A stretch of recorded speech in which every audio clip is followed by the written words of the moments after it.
night was crazy for boxing fans. 54-year-old Mike Tyson, 51-year-old Roy Jones fought an 8-round exhibition fight that was deemed a draw after Tyson destroyed Jones's midsection.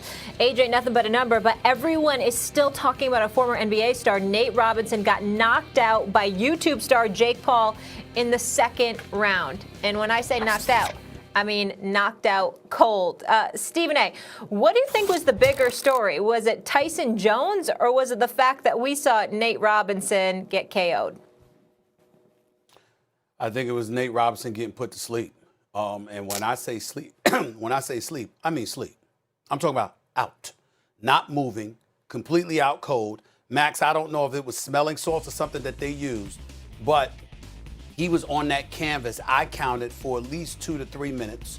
And when he sat up, they put the stool near him, and he couldn't even gather himself together to get up on the stool. This brother was put to sleep in a way that you only see that happen to people that take Ambien. It was that bad. And you know, I'm not going to be like other people in the NBA where you know, folks were joking around. I thought he was really, really hurt. I was scared for him when he didn't move, and he got KO'd like that. And you know, it was just something sad to see. Jake Paul clearly had more experience, clearly had more skill. He was the bigger, heavier fighter. On top of that, plus he was the better boxer. And literally, Nate came in with his face, And so I thank God he's all right. And major props to him for, you know, joining the chat room. I heard he joined the chat room and was just taking the criticism like a man. I got a lot of love for the kid. Ain't nothing to laugh about. It was scary, to be quite honest with you. And it just goes to show what Snoop Dogg and all of them was saying, because I thought Snoop Dogg was absolutely fabulous calling a fight. He said, you don't play, and you know this better than me, Max. You don't play boxing. You don't play boxing when you get in that ring. You either know what you're doing or you stay the hell out of there. Nate is super athletic and scrappy, but a lot of people who like fight and think if they fought in the street and they had any success there, or fought in a locker room or wherever, that they're going to get in a boxing ring without being trained. No, Jake Paul had muscle memory because Jake Paul is taking his fighting seriously over the last couple of years and is really putting in the work, and it's showing. His muscle memory is just better than Nate's was, right? And so, okay, that's what happens in boxing. The biggest story was Mike Tyson and Roy Jones. That was the best version of what that fight could have been. They came in shape, Tyson especially. And the funny thing is about Roy, Stephen A., is at his best, he was a better pound-for-pound fighter than Mike, even though Mike at his best, probably the best pound-for-pound in the world too. But Roy was best pound-for-pound for almost like a decade. He was amazing. At his best, he's the best I've seen in my lifetime. But his style was based on an overwhelming speed advantage. Mike Tyson's style was based on overcoming a big height deficit and reach deficit as a heavyweight. So while Jones was considered the quote-unquote boxer in this fight, no, Jones is the athlete who needs to start feeling it, fight off a rhythm to get going. Mike is the more technical fighter, always was, and he showed it in this fight. But right around the third or fourth round, it's like, damn, Roy's got nothing for Mike. Mike is too strong. Roy even said it after the fight. You saw those body shots really hurting Roy. And I saw a look in Roy's face, and Roy is a friend of mine, like a genuine friend of mine, and I worked with him for years. And so, like, I'm like, Roy, don't go out like this, you know? And I don't want to see him get hurt. And Stephen A., it looked to me, he was huffing and puffing, feeling the body shots. It looked to me like Roy said, hell no, I'm not going out like this, and rejuvenated himself and made it a fight.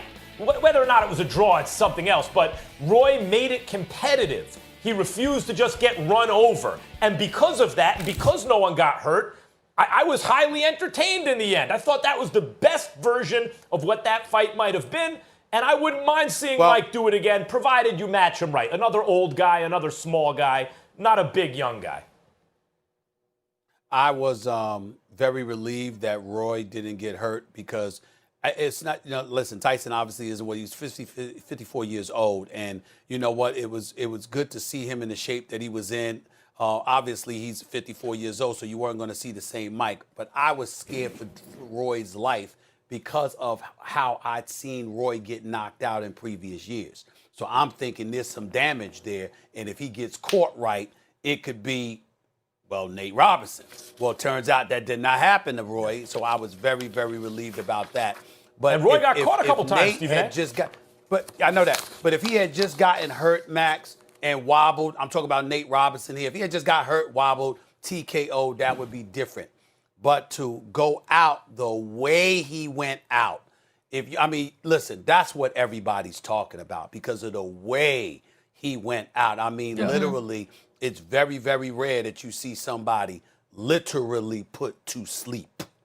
And that's what happened. If you get in the ring, it's a brave thing because especially on TV, and you're a famous person, you might get put to sleep, snoring and everything, out. That's the risk you take in boxing. And by the way, worse things than that can happen. But that's why it requires bravery, right? Courage. Nate was brave and courageous and maybe crazy because he was not prepared for a guy who was really taking fighting seriously the last couple of years. But, Max, what I'm saying is in hindsight, I totally get you.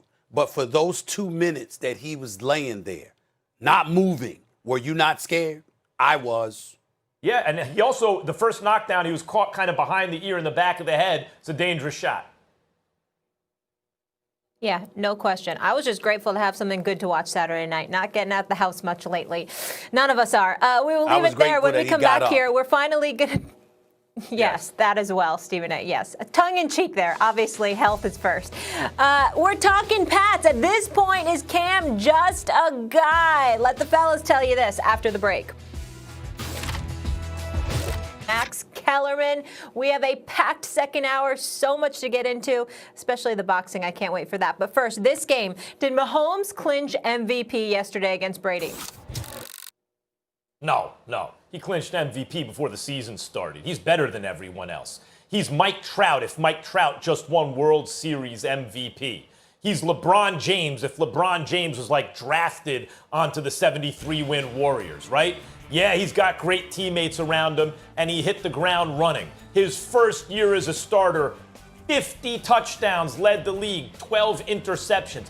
50-12, and if not for a pre-snap penalty, he gets to the Super Bowl where I believe they roll the Rams, the lowest scoring Super Bowl in history against the Patriots. He never got to touch the ball at the end of that AFC Championship game. Brady threw a pick to end the game. They should have won the Super Bowl that year. But you know what? They didn't. Them's the breaks. Comes right back the next year. Improves his touchdown to interception ratio 26-5 and wins Super Bowl MVP, coming back in 3 consecutive playoff games. Double digits in the Super Bowl, down 10 points in the fourth quarter, calls his own number, does like a 15-step drop and throws the ball 60 yards. He's just the best. Other guys might actually get the hardware, Stephen A., from time to time because people are going to feel sorry for them, but they're sympathy awards. Mahomes is where Jordan and LeBron were at their best. People are going to get tired of giving him the accolades, so they're going to spread it around. Do you realize this year, not only might he win MVP, but Super Bowl MVP again? 30 touchdowns to 2 interceptions, and he's leading the league in yards. 30-2, brother. He's better than everyone else, and he's got a great coach and a great team. The MVP is his, if we're being honest. You know, sometimes when you're having an enjoyable weekend, Molly, what's important is that, you know, you got to get up, you got to show up to work because you know what, you're not really that interested in showing up to work on a Monday morning because you've had such a wonderful weekend and you don't want to have to go to bed early because you want to